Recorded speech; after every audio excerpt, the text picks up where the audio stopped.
Hey everyone, welcome back to part 2 of this two-part series I'm doing where I'm answering your most frequently asked questions about the travel restrictions in Hawaii. If you missed part 1, where I answered your questions about the vaccination exception program Hawaii has in place, then you can check out that video in the link here above, or you can also find it in the video description below. But in today's video, I'm going to be answering your questions about the pre-arrival, arrival, and post-arrival process, including what to do if you have a flight delay or cancellation or even test positive for COVID. Hey, my name is Ben. I'm the owner of Ben Tennis Dream Vacations Travel Agency, and on this channel, I help travelers by providing weekly travel information and tips that help you plan for your next vacation. So if you're new here, consider subscribing. So let's go ahead and jump right into the questions. Let's start with the pre-arrival questions first.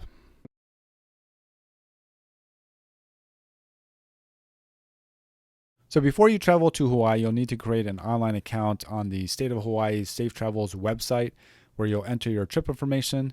And if you're applying for a vaccination exception or a pre-travel test exemption, you would upload that documentation to this account. And then within 24 hours of you departing to Hawaii, you'll need to fill out an online health form, which you'll find on the Safe Travels website. And if you're traveling with children, you would add them to this account as well.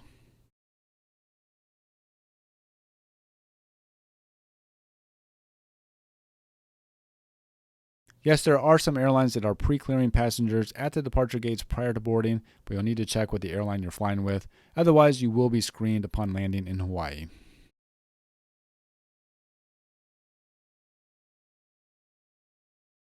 No, you're not required to do the pre-travel testing. However, you will need to quarantine for a period of 10 days once you arrive in Hawaii or until you depart, whichever is sooner. But to avoid all this, you can complete the pre-travel testing, which would mean getting tested within 72 hours from the final leg of your departure to Hawaii, and then uploading those negative test results to your Safe Travels account. Now, if you're traveling with children 5 years or younger, they are exempt from the testing and quarantine requirement.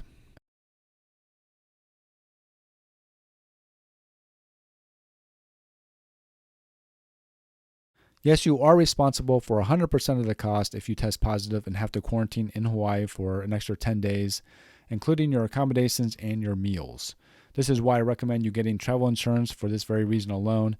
It can help cover the quarantine costs so you're not on the hook for an extra 10 days of expenses. Also, an important thing to note is that if you're planning on getting a vacation rental in Hawaii for less than 30 days, it is not considered an accepted quarantine accommodation per the state of Hawaii.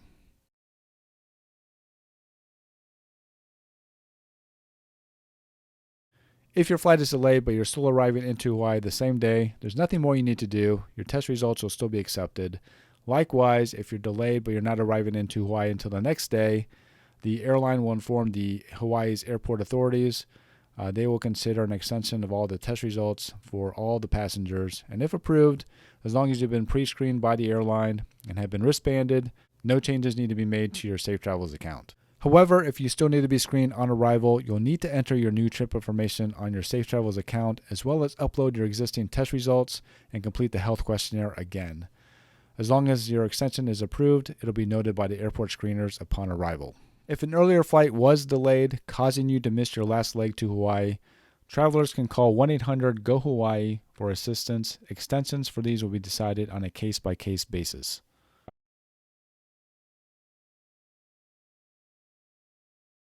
The pre-travel testing program entails you getting a negative COVID-19 test result, uploading it to your Safe Travels account, and linking it to your trip.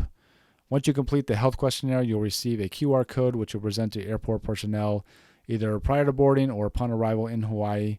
You'll also need to present a valid photo ID that matches your Safe Travels account, and completing all the online forms and obtaining the QR code prior to boarding will significantly reduce or even eliminate the airport arrival screening and processing time.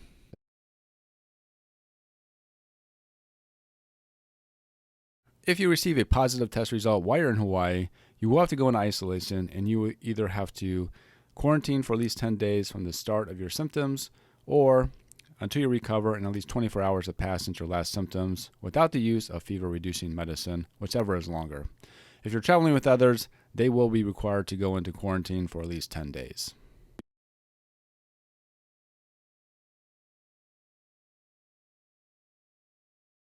No, the state of Hawaii will only accept test results from trusted testing and travel partners, as well as any tests verified through the state's digital health pass partners like Azova, Clear, and Common Pass. If you want to see the full list of trusted travel partners that Hawaii uses, I'll link that in the video description below, and you can go check that out for yourself.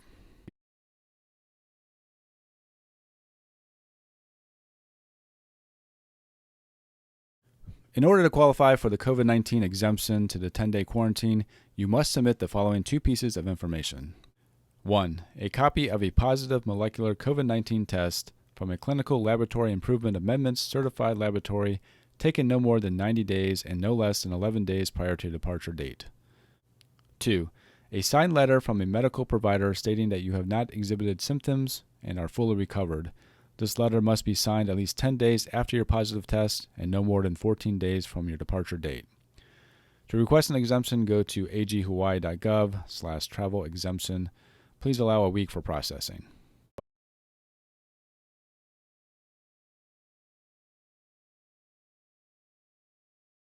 When you land, you will be directed through the screening process, and if you are pre-cleared by the airline prior to boarding, you'll be directed straight to the baggage claim. Otherwise, if you weren't pre-cleared but you have your QR code and your exemption, then your screening time will be minimal. And if for some reason you didn't create a Safe Travels account, you would do it then upon landing, and there will be screeners there to help you with that process.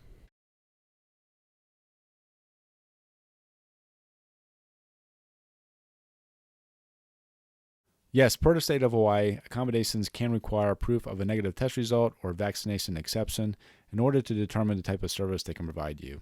As far as car rental companies go, they are not permitted to rent to anyone who is subject to quarantine.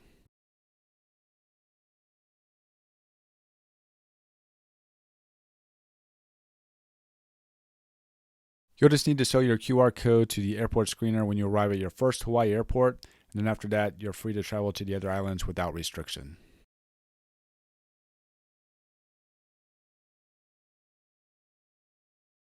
Once you arrive in Hawaii and you're not subject to quarantine, as long as you got the vaccination exception or the pre-travel test, you are free to move between the islands without restriction.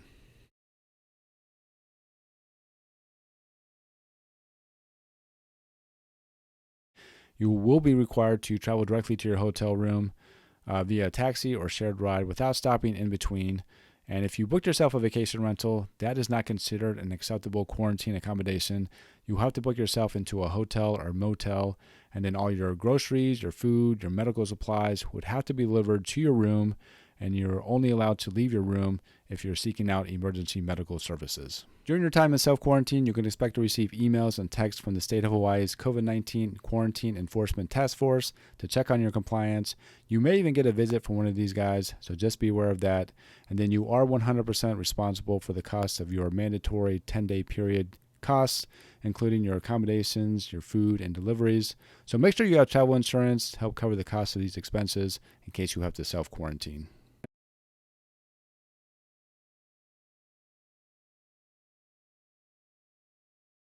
So as far as masks go, it is not required if you're going to be outdoors, but it is required if you're going to be indoors. There is some talk of that changing. And also today, the governor of Hawaii announced that he is asking people not to come visit Hawaii due to the spike in cases. So be sure to check out the comments below. I'll post updates as they become available. And as far as businesses go, they are required to ask you to leave if you refuse to wear a mask.